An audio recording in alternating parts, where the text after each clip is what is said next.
This episode is sponsored by Squarespace. Friends, welcome back to the outside of my workshop where we are here tackling the dovetail of this 1915 Massey steam hammer. In the last episode, with the angle grinder hands-free, we've been beginning the process of flattening down this base area. I'm going to continue cracking on with about another hour's work here.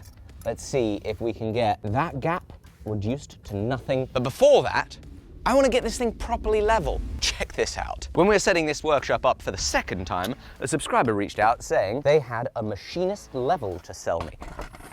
This is meant to be an incredibly accurate level, much more accurate than the regular yellow jobby that you get for putting up your 2x4s. And I want to use this machine surface to get this entire block leveled out so that we can then use the level to make sure that what we're rough grinding is being ground properly. The bubble is a little bit offset that way. Let's turn it around. You would expect that it would show the same thing regardless of the orientation of the level, right, Jamie? Maybe I should learn how to use one of these things. Maybe it needs calibration. Google. Put the thing on a surface plate, we put it down one way, we flip it the other way, and we adjust the level to make it read the exact same measurement regardless of whether it's flipped 180. First, I should find a place where the surface plate actually sits flat. Wow, precision is hard in a very imprecise area. What, you really think that you made is going to be flatter than this table? Well, I just need something that's not going to wobble at all, you know what I mean? No. Smart, Jamie. We rotate this until it looks semi-close to level. And we wait about an hour for that bubble to like properly settle. Okay, I actually let it sit for 3 hours this time. Now I flip it, okay? Set a timer, another 3 hours. So as you can see here, the bubble is now off-center. So I think there's some little grub screws in here that we can use to adjust it. Now I flip it again. Now it's gone too far the other direction. Ah! It's worse again! I think I got it bang on this side. And that's parity. So let's dump this here. Good Lord, that's pretty close. It's way off in that direction though. That looks pretty good like that, so.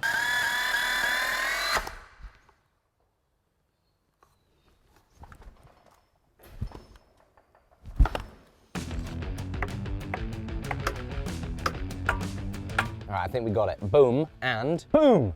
She done! So now in this tiny spot and across this tiny length, it's level. But I want to see how that looks. And I know the chances of this being perfectly flat are quite minimal, but it'll tell me a little bit about how the rest of it looks with that rusted end. This side is so rusted. Nope. That ain't gonna work, is it? Maybe this can help us. This is maybe the longest, straightest thing I have. It's just unfortunately round. It is telling us that we are 1.5 sheets of paper out of square. That bodes well. About 0.15 millimeters out of level. It tells me 1, we got lucky, but 2, we must be fairly close to being able to trust this machine's surface as a good guide for the rest of the anvil block, and therefore having leveled the anvil to this, I can level the bottom of our dovetail accordingly.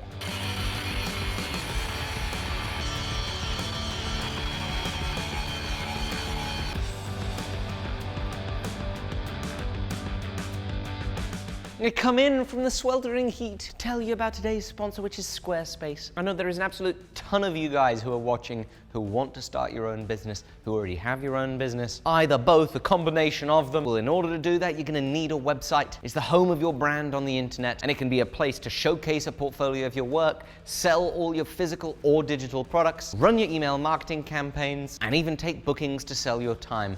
All of that can be done with one website, built on Squarespace. It is so powerful and it doesn't require any coding experience. You don't really need to be that good at a computer, and the offering continues to evolve. As I told you recently, they now have buy now, pay later options, Apple Pay. The list goes on. You can integrate it with approved third-party platforms so that you get powerful shipping integrations. It integrates into your accounting software, or you could even sell your own custom merch. I've built a bunch of Squarespace websites and I absolutely love it, and I know you will too. So please go to squarespace.com/forge. You get a 2-week free trial, and if you use code FORGE at checkout, you'll get 10% of your first purchase. That also includes your domain purchase, because it's all there on one platform and it's awesome. So check them out. Let's get back to the video.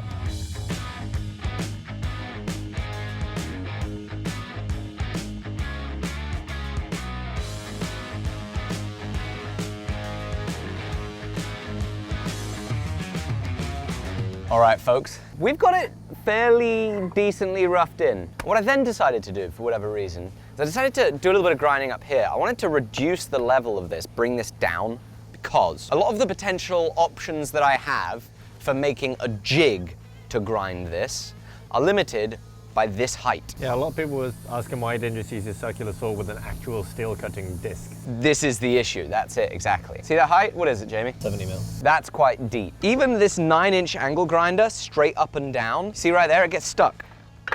It's hitting the grinder before it hits the disc. Circular saw discs, not easy to find in a 9-inch diameter, especially not easy to find metal cutting in a 9-inch diameter. But I wanted to grind here because I wanted to lower it, and I've managed to lower it a few millimeters, which means that we have a better chance of being able to clean up the bottom. It also meant that I was able to get this level. Well, that's not touching.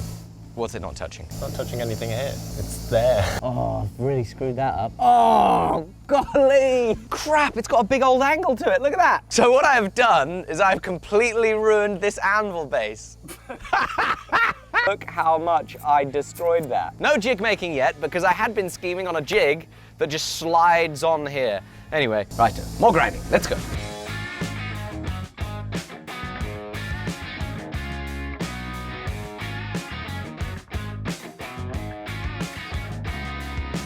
All right, the rain's picking up, but I've got two relatively flat surfaces that are relatively level, and I am very happy. And so that means it's now time for me to ask you, what is the definition of insanity? What is it, Jamie? Doing the same thing over and over, expecting a different result. That's kind of what I was going with, yeah. Here we are, doing the same thing over and over, and for whatever reason, I'm expecting a different result. 210 mil diameter blade. It's as big as I can find at the moment.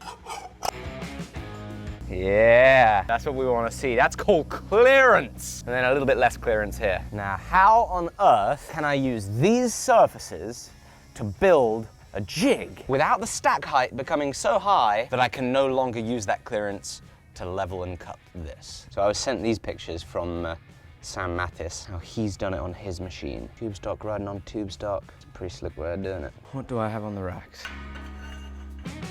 There's a lot of slop.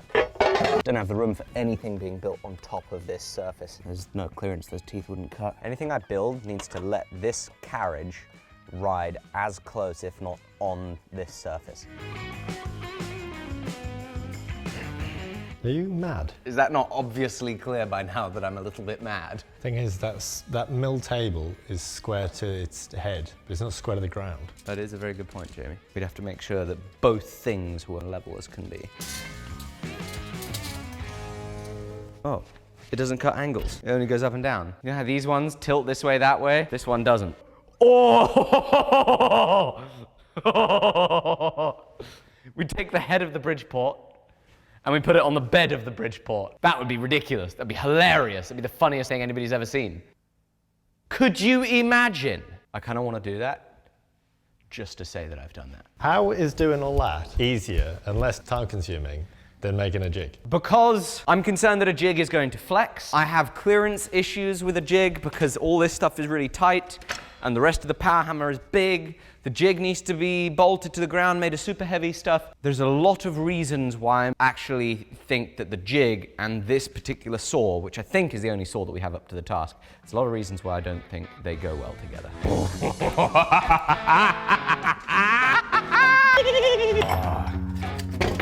Ow! Ah! God, that's why you don't wear Crocs. I'm joking, you didn't actually get me.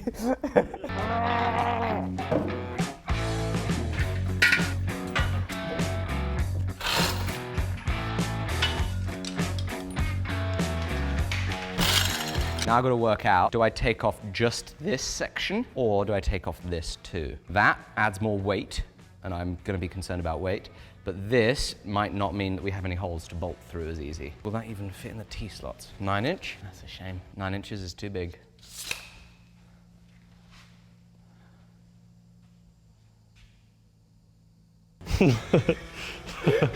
Why did you look at me twice for? I was waiting for you to giggle. Yeah. This is the way we've got to get it off. Oh no, why is it stuck? Yeah, I knew that was going to be the case. Of course you couldn't just thingy the thing off. Why not? Why would it be designed like that so you could just go straight off? That's annoying. What if someone was using this and like pulled it out and then the whole thing just fell off? Well, they'd be silly. Accidentally. It'd just be a silly Billy. Well, you're a silly Billy. Look what you're trying to do. Bit front heavy, is it? Definitely can't lift it like that. Slowly does it. Ah!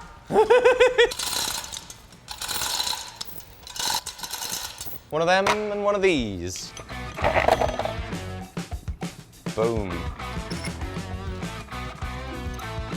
This whole assembly needs to move that way, further down the end of the table, but I also want to bring it this way. Instead of using these bolts, use the ones on the back, so we don't run into the back of the machine by accident. Right, got to make sure that this will clear the anvil, but I want it as close in as possible, so we want to be just kissing the anvil block here. What was that? I think we've angered the demons. What have we done, Jamie? What have we done? Ah! Or is it this? Come from that. You reckon? Yeah. Oh, okay, that might be an easy fix. Phew. That looks so silly in these. Okay, 35 and a bit inches. We need 15 inches of blocking to get the anvil up to height.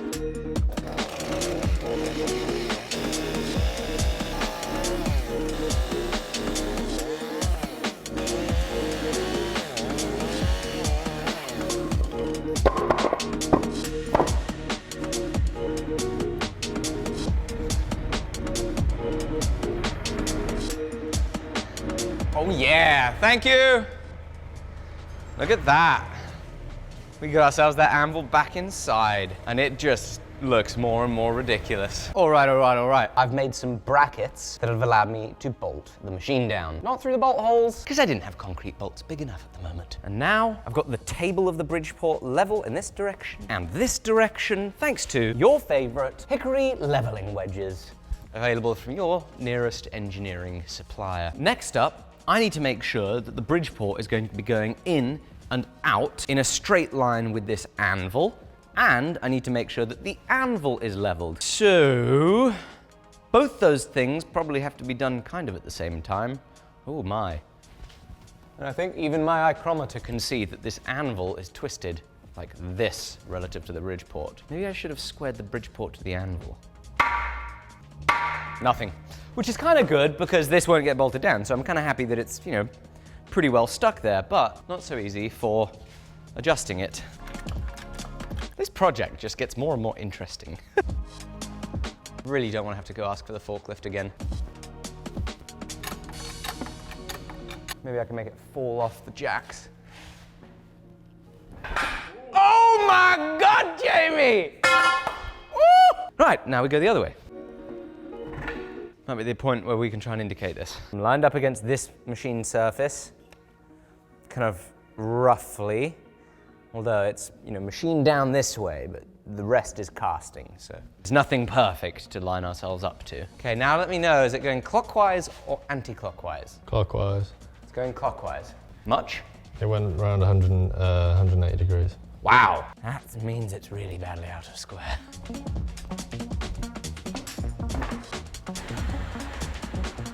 Right, so it's 0.5 millimeter out of square, according to this very imprecise setup, but, you know, at least gives me hope we're headed in the right direction. I like how it's indicating. I just tapped the anvil, and I can see the indicator do this, come see. I was really praying that 1.5 tons of cast iron would be heavy enough that we could get away with this. Maybe light cuts, and we'd survive. At the end of the day, the other option was using an angle grinder, so a little bit of chatter, using an angle grinder, same. Oh, that's pretty good. In the grand scheme of things, to be 0.15 millimeters out of parallel with the mill, pretty sweet. For our next bit of inspection, nothing to bloody reference at all. Nah, completely useless. Shooting in the dark. Let's do some milling, shall we? See how this works.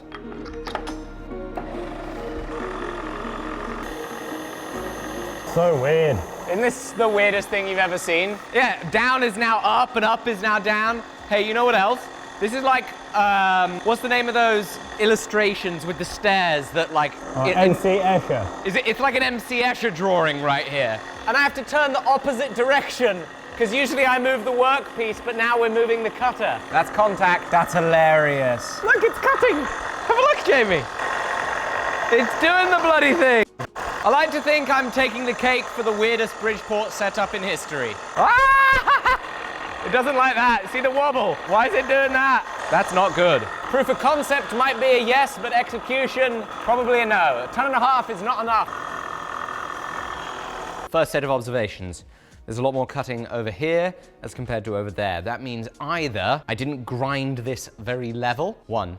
2, I didn't install the anvil very level, and so it's tilted up and it's cutting more down here. Or 3, all the weight of the Bridgeport head on the side of the Bridgeport table is twisting it, and the further across it goes, the more it's sagging. There is a counterweight. Yeah, but we could have done maybe a better job of a counterweight, maybe something a little bit more mass, because obviously that has no comparison to this. Also, I could hang it off more. That could be a simple solution. So I've been doing a lot of head scratching. We've got a lot more head scratching to do. As soon as I work out what combination of leveling means that the cut that we're cutting is level to the anvil, it's flat, it's good and lovely, we'll be able to do that work. But it may require us having to fabricate a proper rigid base for this anvil because it's vibrating. It's also going to probably require me to take a trip to the hardware store so I can properly bolt the Bridgeport down, or it'll require me finally admitting that my childishness, it's time to stop. We've got to send this thing off to a professional, for a professional to actually machinist.